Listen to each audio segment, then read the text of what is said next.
All right, I've got 12 o'clock on my watch, so we'll get going here. Thanks for joining us for our first installment of our spring speaker series.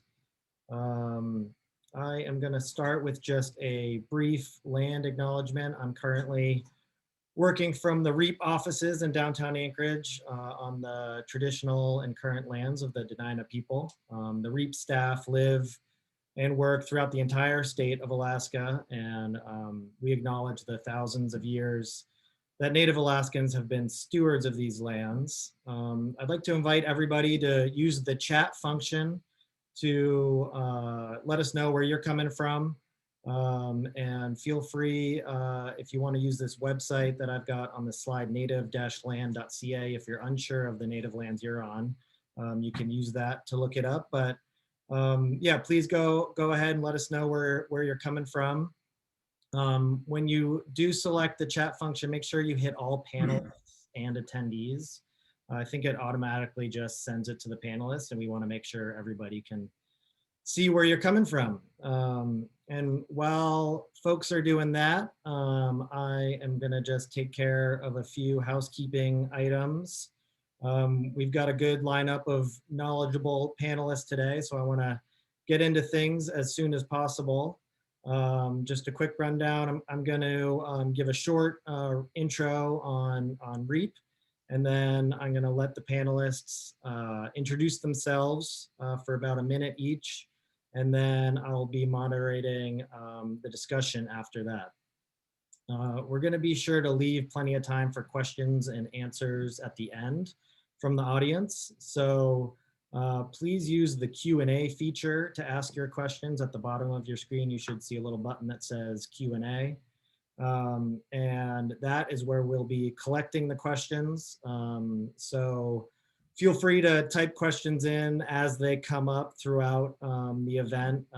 If there's something that's pertinent to the discussion immediately, I will do my best to get those into the conversation in real time. And then if not, we'll pull questions at the end to ask everybody. So yeah, use the Q&A feature. I mentioned the chat box. Feel free to use that to share links or other comments, but we'll likely not see questions that come in through the chat box. So make sure you use the Q&A.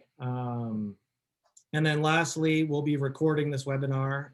So we'll be uploading it on YouTube after, and I will be sending a link out to everybody who attends today. So feel free to share that link with anybody who's not attending who you think might benefit from hearing the discussion. So with that, I'll just give a quick rundown on REAP. We are a 501c3 nonprofit organization founded in 2004. And broadly speaking, we're working to advance the use of clean energy throughout the state of Alaska. And clean energy we define as renewable energy and energy efficiency. And we do this with a strong coalition of members and partners throughout the state and throughout the country as well. We often talk about our work in the framework of these four pillars, technology being the one that we don't work directly in, although we try to interpret it. The subject of today's event is the result of really years of work in the policy pillar. And we've also been working heavily in funding clean energy lately, working to establish a green bank in Alaska. And then on the people side of things, we've got a big chunk of our staff working in K through 12 STEM education. And we have a variety of partnerships that we work in as well. The Alaska Network for Energy Education and Employment. We work in the Sustainable Southeast Partnership, the Alaska Wind Working Group, just to name a few. I would encourage everybody to head on over to our website, alaskarenewableenergy.org, to get a full look at all the work we're doing. There's an initiatives tab, and there you can see kind of all the areas that we are working in, because it is lengthier than I can go through right now. So that's my short intro on REAP. And I think with that, I will turn it over to our panelists to introduce themselves quickly. We'll let Chris Rose, the Executive Director for Renewable Energy Alaska Project, go first. Then Suzanne and Rick can follow Chris. So I will stop sharing my screen and turn it over to Chris. Thanks a lot, Greg, and welcome to everyone who's joined us today. I'm Chris Rose. I have been working in the energy area for about 20 years. I've been interested in these issues for a lot longer than that. And in 2004, after a couple of years of work, started Renewable Energy Alaska Project. And REAP has been involved in Railbelt issues pretty intensely for about the last 7 years. And so we're really happy to be able to host this update on what's going on with the Railbelt Reliability Council. Thanks, Chris. Hi, everyone. My name is Suzanne Settle. I am the Vice President of Energy, Land, and Resources at Cook Inlet Region, Inc. CIRI is an Alaska Native corporation that owns and operates the Fire Island Wind Project in Alaska, as well as 6 other utility-scale wind projects in the lower 48.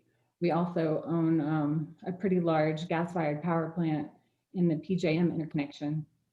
I have been an active member on the REAP board for, I think, about 7 years, and I'm a voting member on the Railbelt Reliability Council.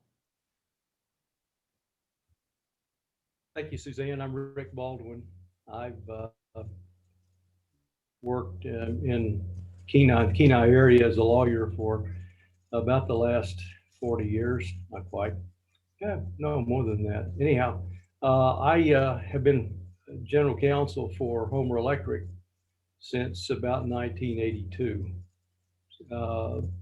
Before that, I was still involved in transactional work and regulated industries. It's been my privilege to watch Homer Electric grow from a little distribution cooperative that bought all of its own power into a fully integrated utility that is responsible for generating its own power. Thanks. Great, thank you for that. And I am going to kick things off with a question for you, Rick. We're talking about electric reliability organizations today. So hoping that you can give a quick just definition of what that is. Also, we call it an ERO. So quick definition of what an ERO is, and then maybe a little background history of kind of what's been going on in Alaska over the last decade or 2 or 3 or 4 that's kind of gotten us to this point today. Sure. Well, an electric reliability organization is an organization that is known throughout the industry. It's a group that tries to get the other utilities, all the major utilities within a particular area together in order to plan and operate their systems so that their systems don't have power outages, such as unfortunately we saw in Texas. That's one of the primary things that they're trying to prevent. So in Alaska, the whole idea of an ERO is new. As early as the 80s, there were still 3 utility systems that weren't even connected with each other. Fairbanks, Municipal Light and Power, and then Chugach, which was interconnected to Matanuska and Homer Electric. Since that time, however, there have been several developments that have made it clear that the utilities need to plan together. The MLNP and Chugach interconnected during the 80s, and there was an intertie built to Fairbanks, which allowed Fairbanks to come onto the grid. So we're now interconnected and with Seward in what we refer to as the Railbelt. And you'll hear about an organization called the RRC, or the Railbelt Reliability Council, which is the name of the group which we collectively have joined together to try to qualify for operating as an electric reliability organization within the state. Great, thanks, Rick. Chris and Suzanne, do you have any kind of historical references from your perspective that you think are relevant? Well, sure. I've actually looked at some of the other efforts over the years, and after Senate Bill 123 was passed last year, I got a nice email from one of the former general managers of one of the Railbelt utilities saying that we've been trying to do this since the early 80s, and he sent me a great press clipping from 1984 showing him and some of the other general managers sitting in a room talking about how they're going to get the grid together. So it really has been an accomplishment, I think, for everyone, all the Railbelt utilities and other stakeholders to get Senate Bill 123 passed last year. Yeah, I think that's right. And I guess I would also add to that the leadership of the Regulatory Commission to sort of put this in motion through a letter that they sent to the legislature some 5 years ago. So it's been something that it's not easy to do, and that's why it hasn't been done to date. But I think we're making a lot of progress, and I think that we will get there. Thank you. Yeah. So, Chris, you mentioned Senate Bill 123, which is a piece of legislation that passed in the spring, which is requiring the formation of this ERO now. I'm wondering if you can tell us a little bit about what else is in this bill and how it's requiring kind of the work that's going on right now. Sure. Well, and Suzanne just referenced an important letter that the Regulatory Commission sent to the legislature in June of 2015, talking about some of the issues that it had concerned with, including reliability, cybersecurity, and the consumers of the railroad getting the best bang for their buck. So they talked about planning the grid in the future rather than having the separate utilities doing their own thing. They also talked about economic dispatch of the grid. So it's important to note what's not in Senate Bill 123. There is no mandate to do economic dispatch, and there is no mandate to have one transmission tariff for the entire railroad grid, although those are things that are still on everybody's minds. But what the Electric Reliability Organization must do is be in charge of approving reliability standards and enforcing reliability standards. That's important. So there's both a approval and enforcement arm. And then, of course, for those of you not really intimately involved in the industry, cybersecurity standards are part of those reliability standards. The mandate also is that the ERO has to come up with new interconnection standards that are non-discriminatory for the grid. That means that if you're an independent power producer or other entity that wants to connect into one of the utilities, that the standards are transparent and consistent across the grid and they're non-discriminatory. Another really important thing that the bill does, Senate Bill 123, is require that in its tariff, which it'll file with the commission at some point, that an electric reliability organization also come up with standards for allocating costs for new transmission. There's been a lot of money spent over the last several years on generation, but not that much on transmission. And historically, the state of Alaska has spent some money on the transmission system. They clearly don't have a lot of money lying around for building new transmission. So coming up with a allocation system that everyone can feel comfortable with so that utilities can pay for new transmission that's required collectively and allocate those costs fairly is something that this ERO is going to have to do. And the other important part of the mandate is that this electric reliability organization will also be in charge of planning. So it will conduct what's called integrated resource planning. And that's important because we want this grid, which collectively, if you put all of the 5 utilities, because it used to be 6 until MLMP was swallowed up by Chugach, but if you collectively put all those utilities together, it's the equivalent of about half of a power plant in the lower 48. So, you know, a 650 megawatt average annual load in the entire rail belt, you see a lot of 1,000 megawatt power plants in the lower 48. So having those 5 utilities coordinate how they're going to plan for new generation and transmission is going to be really important. And the last thing that Senate Bill 123 did, which was very important, is it gave the commission new authority to pre-approve all new projects that get built in the state, or not in the state, but in the rail belt, or any place that there is an ERO. This is important because we've had a lot of generation built that didn't necessarily have to go through the process of pre-approval by the commission before it was built. But new generation and transmission is going to have to get that approval. And that's going to be either through the integrated resource planning process that I mentioned, or a special pre-approval process that the commission's working on right now to implement Senate Bill 123. So a lot of stuff is in there. There's a couple things, like I mentioned, that are not, that I think people are still contemplating, including creating one single big load balancing area for the whole rail belt so we can do what's called economic dispatch. But that's something that we're still thinking that we'll be working on, because for renewables, it's important to have a larger balancing area, particularly for variable renewables like solar and wind that need to go somewhere right when they're produced. So those are items that we are still going to be looking at, but they're not a mandate of the ERO. Thanks, Chris. Yeah, Rick or Suzanne, do you have anything to add kind of specifically relating to SB 123? That was a pretty good. Yeah, only that SB 123 was, I think, put together pretty fast. So we're going to have to be working through that in the years to come as the commission develops regulations for SB 123.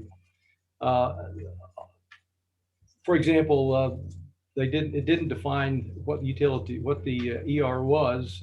People thought that it would be treated as a public utility, but now we're finding out that it doesn't, in the opinion of the Attorney General, qualify as a public utility. So we're going to have to create a little bit of new regulation, and the area of Alaska itself is not really a good, there are no real good models for the way that the rail belt's set up.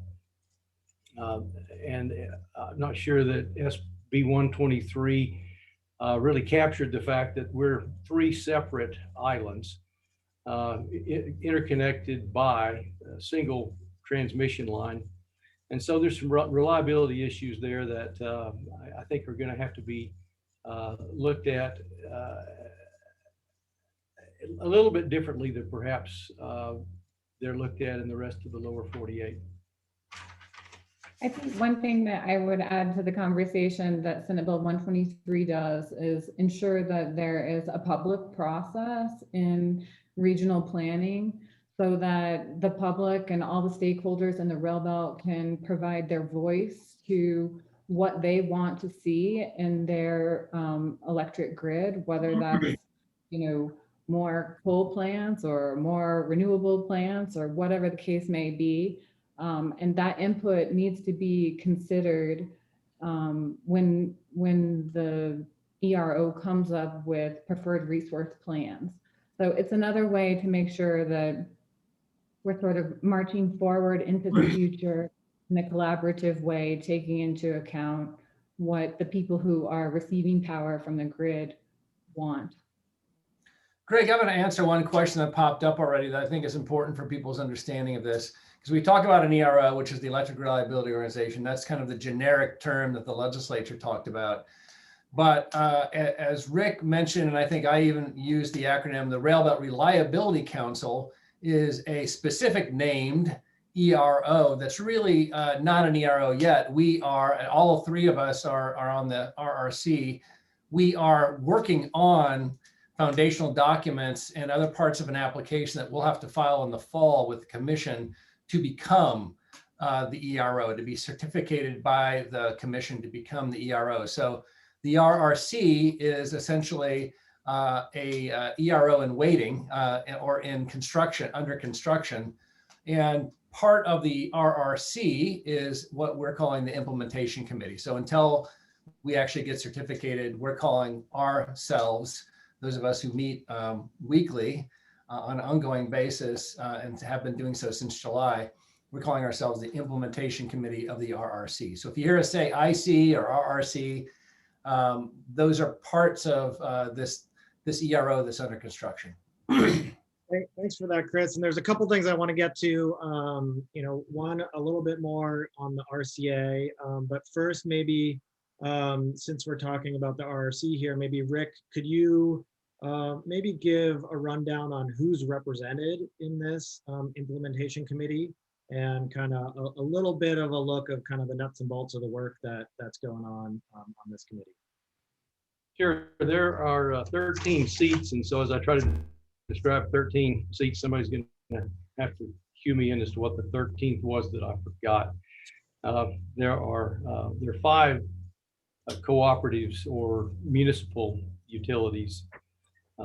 They are CEA, there's HEA, there's Golden Valley, MEA, and Seward. Also, Doyon has been added as another utility, making effectively 6 utilities, one of which is a for-profit. The others have democratically elected boards. On the balanced side, on the other side, there are stakeholders. There are 2 seats for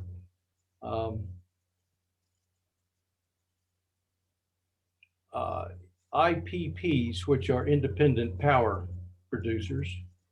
There's a state seat, which is held by the AEA. There's a small consumer seat, which is held by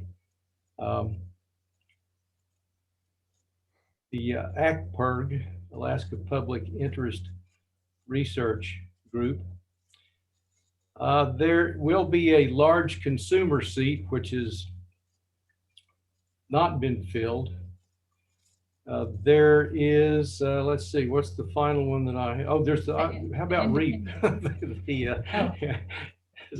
Right, REAP, which is the environmental seat. And then there's an independent seat who is someone who is unaffiliated with anyone. Right, and so to add to that, we also, each one of those voting members has an alternate who also comes to all the meetings and stands ready to pitch in if the voting member is not available.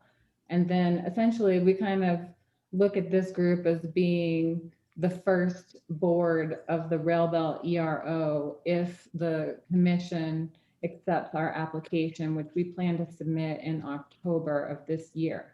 So there's a lot of work to get done between now and October. Yeah, for example, this afternoon, I'll be at a bylaw subcommittee meeting for a couple hours and an integrated resource planning committee meeting for an hour and a half. There's a lot of different committees. We have a tariff committee and a standards committee, and a lot of committee work is being done. We meet every Monday for at least 3 hours. And we're doing this all in parallel to the Regulatory Commission of Alaska, which I think you were gonna ask a little bit about, Greg. They're going through this long process that started back around the 1st of June to create all the regulations required to implement Senate Bill 123, because that's how laws work. The legislature doesn't get into all the weeds. They require administrative agencies like the RCA to figure all that stuff out. And so that's what's going on right now. Which has kind of put us in an interesting... And it's a little bit difficult for us. It sort of put us in an interesting position because these 2 things are happening in parallel. The commission is in the process of promulgating regulations to implement Senate Bill 123, and the implementation committee is in the process of pulling together an application that includes all of the things that the regulations will require, hopefully, but we don't really know what those are right now. And we basically have to submit our application about 90 days after the regulations are supposed to be finalized, which is not, I mean, obviously we can't wait until then to get started because there's a huge amount of work to do. So we're sort of working both of those things in parallel and hoping that they fit together well. And there's no really good template anywhere that we've been able to find that we can just take off the shelf and copy. We're not creating it from whole cloth because there are other experiences out there. But for our unique situation in Alaska, it could almost be said we're creating something out of whole cloth. That's right. We're not an independent system operator. And I know there was a question that popped up there. That was something that was talked about at some point, but independent system operator would be a grid operator and would do economic dispatch. And as Rick pointed out, right now, there's essentially 3 different load balancing areas.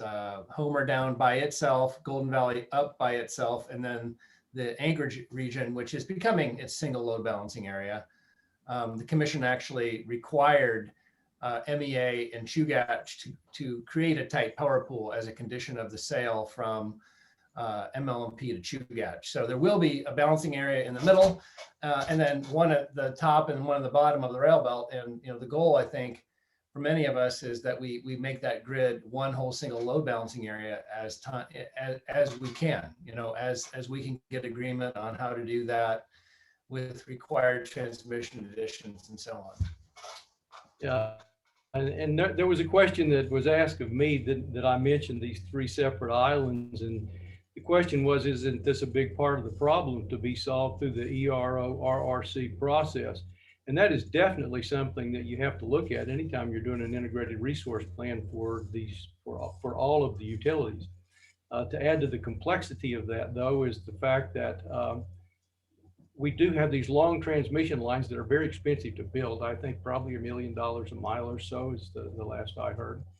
And are there more economical ways of dealing with an issue rather than building a hugely expensive transmission line over pristine wilderness run by some land managers that are really pretty protective of their assets? So yes, all those fit into the mix and will be addressed so that hopefully all the utilities kind of are on the same page as to what the plan is as we move forward for the next 50 years.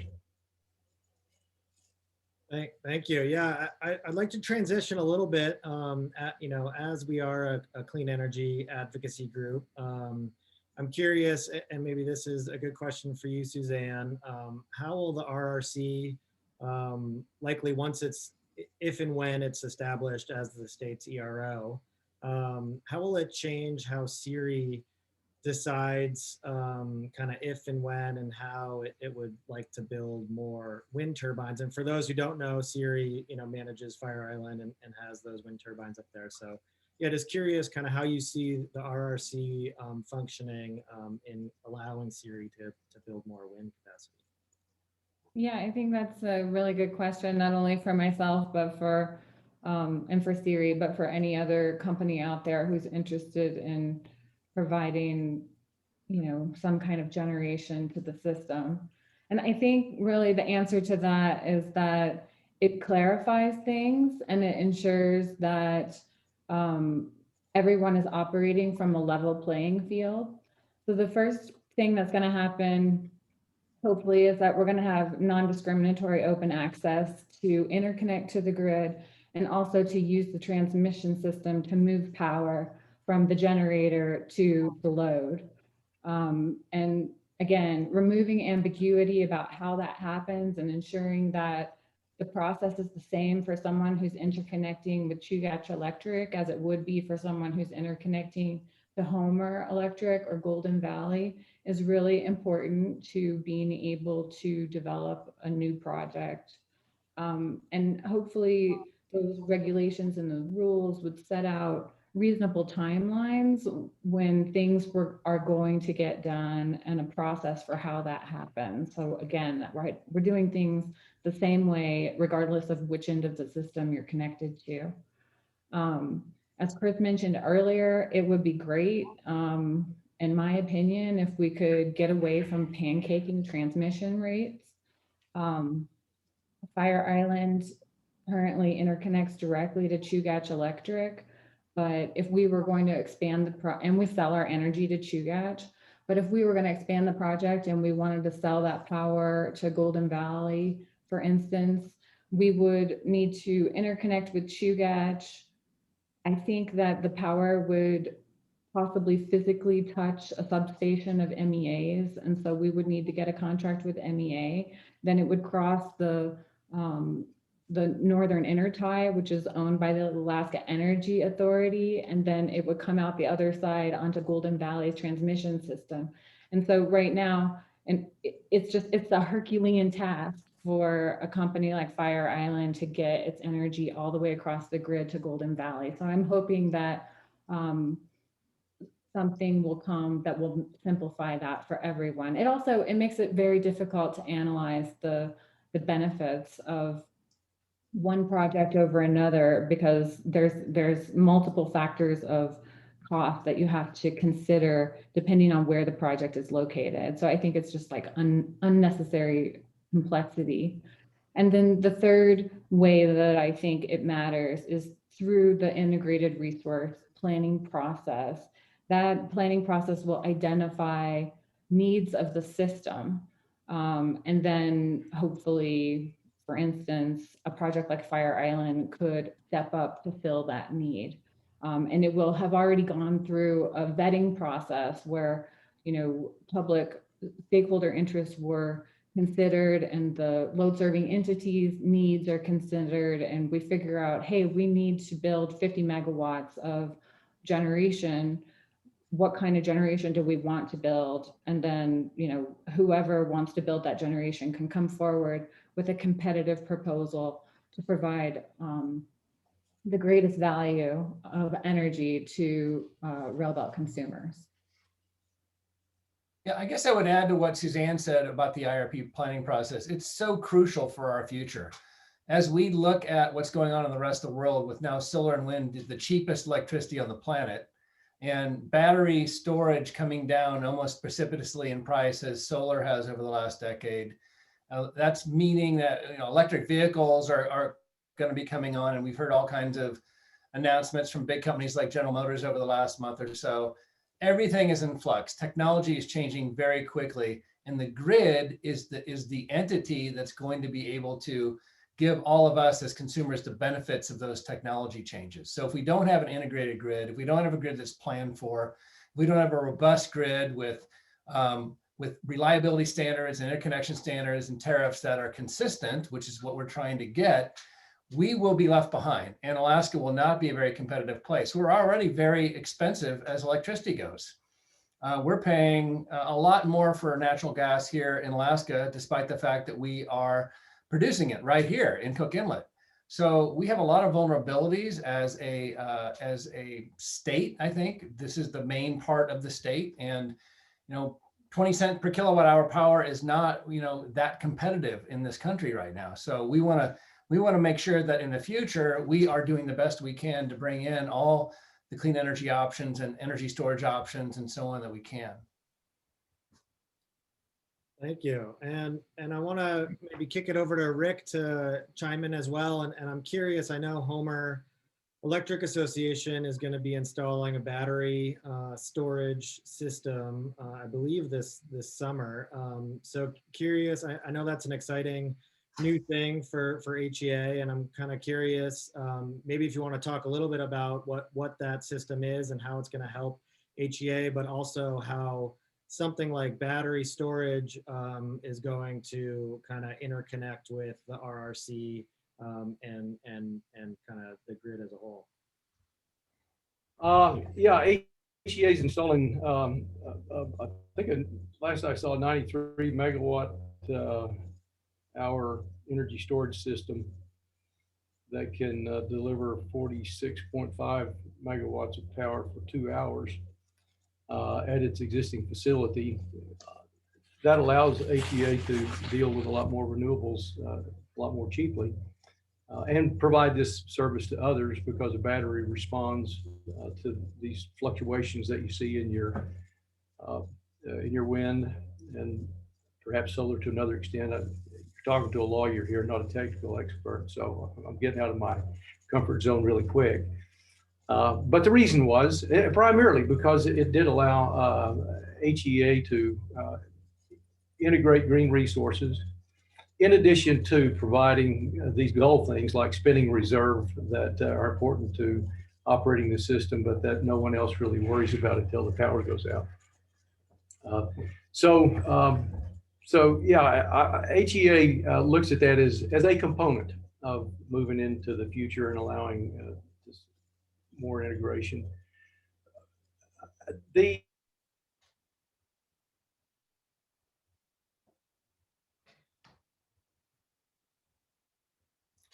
Rick, you froze up on us a little bit. Yeah, Maybe maybe while he's coming back, I'll just add to that the Oh, there he is. ERO really just that have been discussed. Go ahead. I can't hear you, so you might as well take off without me, and then I'll no, jump you're in. back. Go ahead. And we can hear you now, Rick. Oh, okay, all right, good. A minor blip. Just a real quick point. The ERO of itself, I don't think is a panacea. HEA has been pushing, and actually with some other utilities, initially filed with the commission and later withdrew a certificate for creating a transmission company that would own all the assets and all the transmission assets in the rail belt, be administered by a single operator and financed by this single entity. And as we look into the future, I think that's going to be another endeavor that we all need to get involved in, get behind once we get the RRC set up. Yeah, and I was just going to commend Homer Electric, who I don't know when it happened, Rick, maybe you can clarify, but I know that their board passed a resolution that is a goal to get to 50% renewable. I don't remember the date, by 2025 or 2030. So adding the battery that can help integrate more renewables will really facilitate their ability to meet that goal. And so I think it's a really positive step and a very forward-looking thing that Homer has done. Yeah, the HEA board recently did this. Their resolution was to have 50% renewables by 2025. Now that's a pretty aggressive goal, but if you don't set aggressive goals, you never achieve it. I'd like to address a question that I see in the Q&A box. It's a pretty interesting one. Please elaborate on the challenges the implementation committee has working together and where you're at in the Tuckman process, which I've never heard of. But it's kind of funny. Forming, storming, norming, or performing. And I guess I do want to address that because there is a process that we're all going through. Rick mentioned all the different stakeholders that are part of this. Not only is it new for all the utilities to have to work together, but it's new for them to work together with other stakeholders. And so we are all working on building trust with each other and understanding each other's interests and pulling together a lot of complex documents that have to be part of our application to become the ERO that'll be due in the fall. And so working on things like governance structure and so on is not been easy, but I think we're doing a pretty good job of listening to each other. We won't be performing, I don't think, until and unless we get certificated. So we're still definitely kind of going back and forth between the forming and the norming. I'm not sure about the storming part, but I think a lot of it is just trying to figure out what our norms as an organization will be, because even though we all quote unquote represent entities, as board members, we're required by the statute not to represent our interests when we vote. We are going to be required as board members to represent the interests of the entire rail belt and act independently of any kind of entity that we might have been appointed to the board by. So it's gonna be a new process for every one of us to be on a board where we're looking out for the rail belt interest writ whole. And that is going to be a really important thing, I think, for Alaska. And I would say that I've been really pleased at how much consensus we've been able to achieve. We periodically are voting on things to move things forward, and it seems like most of the time we really do find a way to reach consensus. I'm sure that won't always be the case because there are so many different tasks in front of us that we're surely not going to, unanimously agree to everything. But this group is working really hard to see each other's point of view and take that into consideration as we move forward with this really important work. And I would agree with Chris and Suzanne. I think on this Tuckman scale, we're not around the storming area very often. We do have a lot of people and working toward the same goal. We're really trying to create an organization that's going to be a good planning organization. And you can't plan without everybody involved in the planning. And so I think to that extent, we're all in a line. As long as we can keep our focus on those central goals, I think we'll continue to move forward fairly amiably. Thank you. Yeah. So, and thanks, Chris, for taking a peek at our question and answer box there. So I do want to encourage people to continue asking questions. And I'd like to kind of turn it over to the audience to kind of get people's questions answers. I've got a couple more that I can chime in on, but yeah, I think we've got a few ones here that we can kind of tick off. So yeah, please continue to write your questions there. And maybe we'll just start at the top here. Alan Mitchell was asking about economic dispatch not being included in SB 123. I think we kind of described what economic dispatch is pretty well, but maybe Chris or someone else could maybe give a little insight on why it wasn't included in the legislation. Well, the whole concept of security constrained merit order dispatch is that you put on the most efficient generator on the entire grid first, then the second most efficient generator second, and the third, and fourth, and so on. And if you have one big load balancing area, that means you have the most efficient generator in the entire grid on first, rather than the most efficient generator in each respective load balancing area. And as we mentioned before, we probably have at least 3 load balancing areas right now. We have the Anchorage MAT2 load balancing area, and then Homer and Fairbanks. And I think there's just been a concern by both Golden Valley and Homer that they're not ready to rely on potentially cheaper power from Anchorage unless and until they've got redundancy on the transmission line so that they are able to always count on that cheaper power if it's coming. So I think that was the reason primarily that we just left it out of Senate Bill 123 because it was a little bit too controversial, because we don't really have the transmission system now that people feel comfortable saying, hey, this is one big load balancing area, we're done. So we've got to do some work on that. And I would echo what Chris said.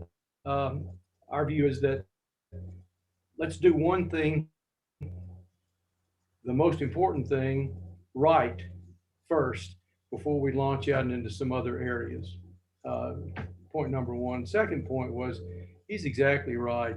We don't have a transmission system that's robust enough to really be able to integrate these 3 different areas. And as we saw from Texas, cheap is not always the least expensive way to go when you're looking at planning something as critical as utility infrastructure.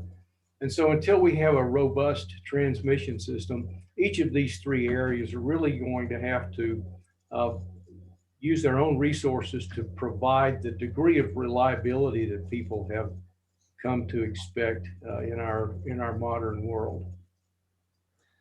The planning process will be a key to that.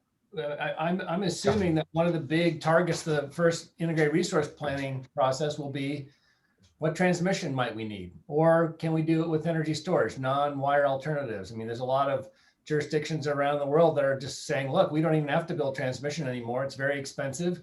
We might be able to do this another way. So by the time we get to that first IRP, technology will have even gone even further. So we'll see where we land, but the first IRP probably won't be out for at least another 4 or 5 years.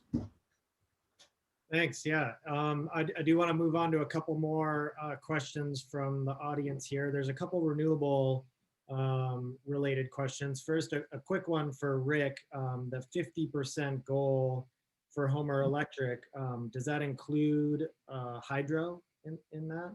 Yes, it does. It does. Okay.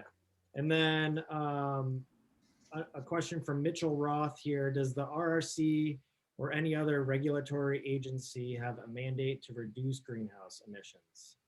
Anybody? And I'll take that one.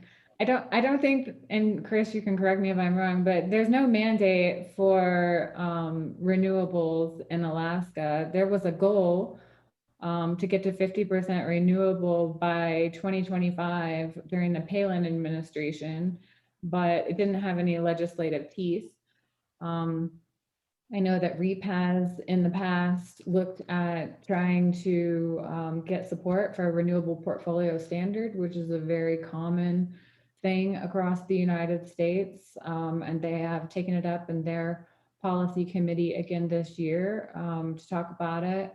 But it is sort of a policy type of issue that if the legislature were to pass some renewable portfolio standard, the ERO would certainly adopt and implement through its integrated resource plan.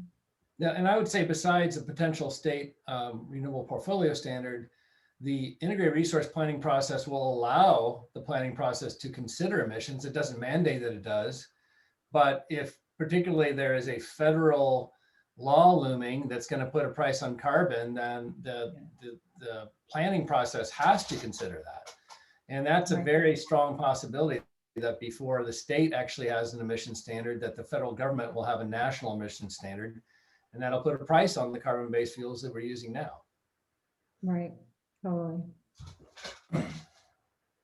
Thanks. So moving on here, I got a question from Tom DeLong about the merger between CEA and MLMP, and that there was a requirement for economic dispatch to be implemented between CEA and MEA, referenced as a tight power pool. He's asking for any update on that requirement. I know we don't have a CEA or MEA representative here, but wondering if any of you can kind of shed any light on this, tight power pool between Chugach and MEA. I want to say that the commission's order said that those two utilities have to pull something together within about 16 months. I might be wrong, but it's not an immediate requirement. It's something that they can kind of ease into, but several months now past the merger, it's probably only a year and a half out.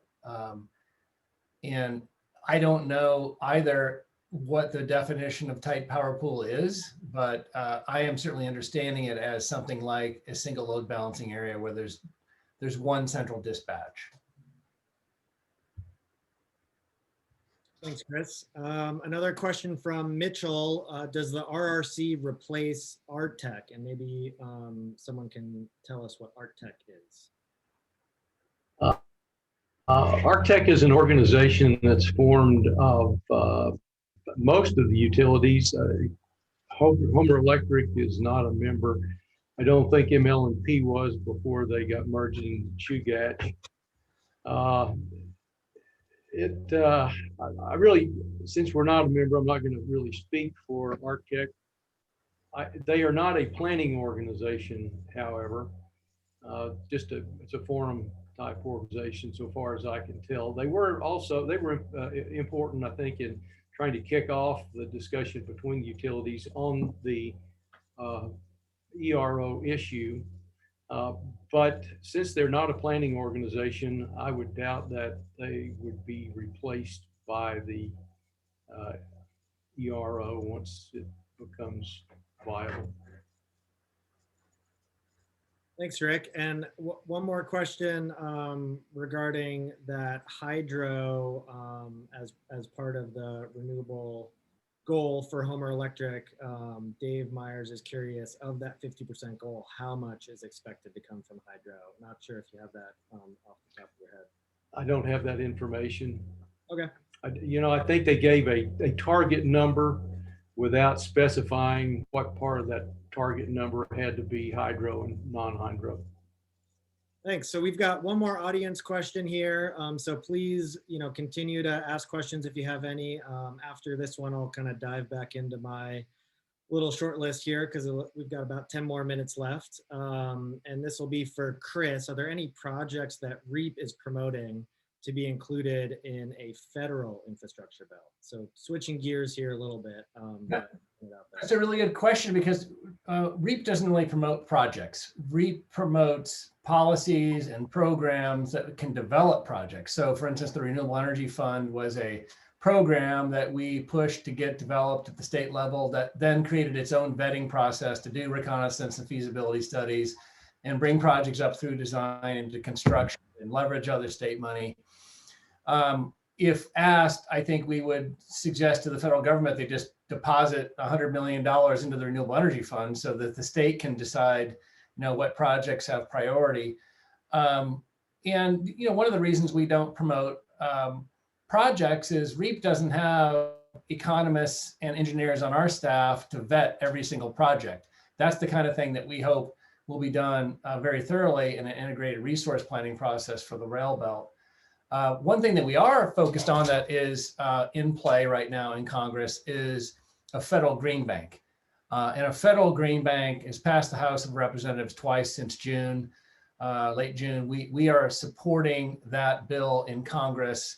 And one of the reasons is because it would support state and local green banks. And if we have a state green bank, it would receive money from a federal green bank. And the green bank would then provide low cost, affordable loans to consumers to do things like make their homes more energy efficient.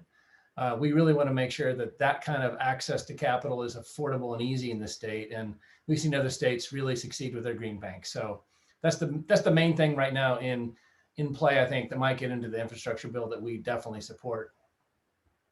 Well, thanks for that, Chris. I know that's a little off topic. And actually, our next speaker series event is going to be on the Green Bank. So if you want to learn more about that and what's happening in Alaska, be sure to tune in 2 weeks. A quick note, Aaron McKittrick, who's an HEA board member and a newly appointed representative to the REAP board, chimed in here on the HEA hydro topic, saying that currently hydro is 11 to 14% of their makeup, with possibly 6% added in the future. So perhaps about 20% of that 50% goal. So thanks for chiming in there, Aaron.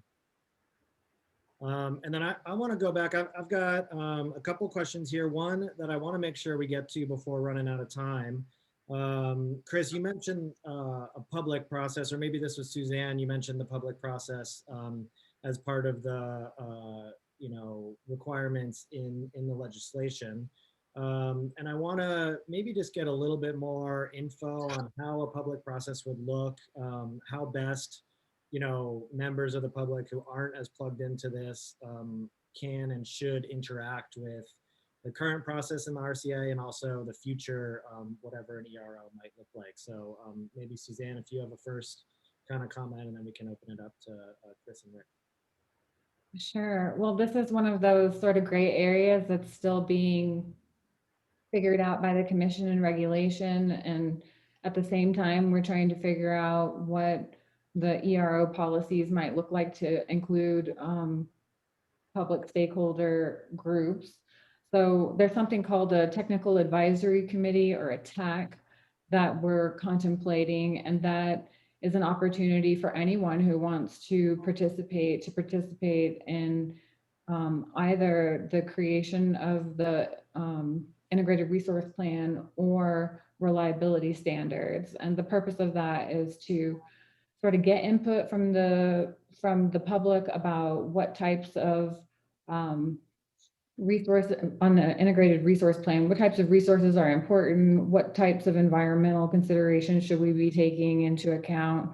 The study would create some preferred resource plans, and each of those preferred resource plans would come at a cost, and then that information would be provided to the TAC, and we would get input on how people feel about the cost of those different preferred resource plans.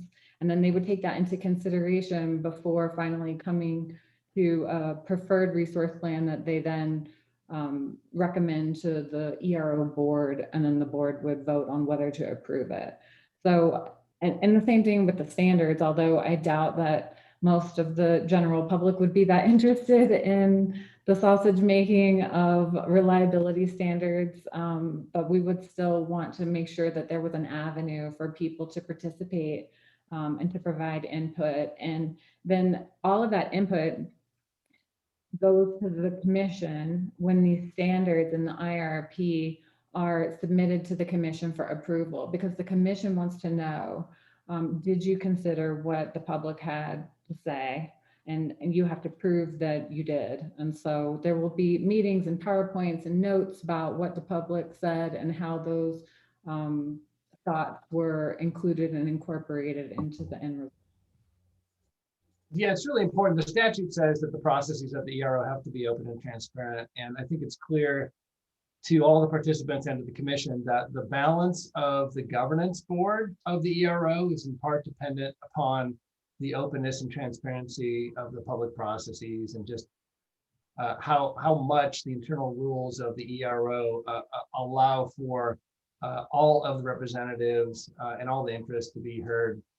So there's a lot going on in the whole idea of what the governance structure should be and what the internal rules of the ERO should be. We just filed comments on Monday to the commission about what all these processes should look like, at least on the general level. And I think the other thing that we're all struggling with is what's the RRC going to have to come up with in terms of some of these things by the time we file our application in October, as opposed to what will we ultimately have to prove to the commission once we are kind of up and running and have a little bit more responsibility. The only other thing that I mentioned in terms of process for people to put on the radar is once the commission notices the regulations they've been working on for the last 8 months, and that means that's a technical term, publicly notices it, we'll let, through our website, people know that that 30-day comment period is open, and there will be an opportunity for people who want to file comments about the draft regulations for this electric reliability organization to do so. And so that's going to have to happen here in the next couple of months. So keep your eyes peeled for announcements about that notice. Thanks, Chris. Yeah, that's a good plug for the REAP website. I'd also recommend signing up for our newsletter on our website. That's a great place that we distribute information. We send one a month out, and yeah, if you want to keep up to date on public comment periods, we'll definitely be trying to get the word out on that. So we got a few more minutes left. I think maybe time for one more question, and then maybe a quick closing comment from everybody. I know this could kind of balloon into a larger conversation, but I think it's a little relevant. Rick, you mentioned kind of what happened down in Texas, and I think the entire country has learned about electric reliability organizations in a quick way, in an unexpected circumstance. So I'm just curious if anybody would go out on a limb and kind of draw some parallels between their organization called ERCOT and either things that happen out of that organization's control or within that organization's control, and how our ERO could maybe learn from what happened down there to kind of put our best foot forward. Well, there's a real difference between ERCOT in Texas and what we're putting together in Alaska right now. So yeah, people find out that I'm working with trying to put up an environmental, an energy planning organization, and they immediately assume I've gone over to the dark side because I'm becoming somebody like ERCOT. But ERCOT is a power marketing organization primarily, and it'll be interesting to unpack exactly what happened there. But I think people weren't paying so much attention to how resilient the system was, which is a planning function, which is the central function of our organization. And they were more concerned about how the power was marketed so that it could be sold as cheaply as possible and as efficiently and transmitted as efficiently as possible. While they kind of have the same thing in their names, I don't think that they should be confused with each other. I agree with Rick. I think the wholesale power market in Texas was really one of the biggest reasons why we saw what we saw. And the other thing is that Texas has decided they didn't want to be part of the Eastern or Western interconnections, but they had a choice. We don't have a choice. We don't have an interconnection that we can connect to. So, we kind of have to deal with what we've got, which is an isolated grid. But we do also have the same tension between the cost of reliability and the degree of reliability that we want. So, you know, if you want to be 100% reliable and never, ever, ever, ever under any circumstance have a power outage, the cost of that reliability and resiliency is much higher than if you're willing to accept a little outage now and then. And nobody wants that, but we do. And as an ERO, we will have to weigh the cost versus the benefit. Right. Well, thank you all. I think we'll have to leave it there. It's 1 o'clock. So yeah, huge thanks, Suzanne, Rick, and Chris for participating today. And thanks for everybody who joined us to listen in. Again, this conversation will be available on YouTube if you want to pass it on to anybody. And as I mentioned, March 24th at noon again, we'll be reconvening and discussing developments on establishing a green bank in Alaska. So yeah, thanks all. Really appreciate everybody's time and have a good rest of the afternoon. Thank you. Thank you. Thanks. All right, take care.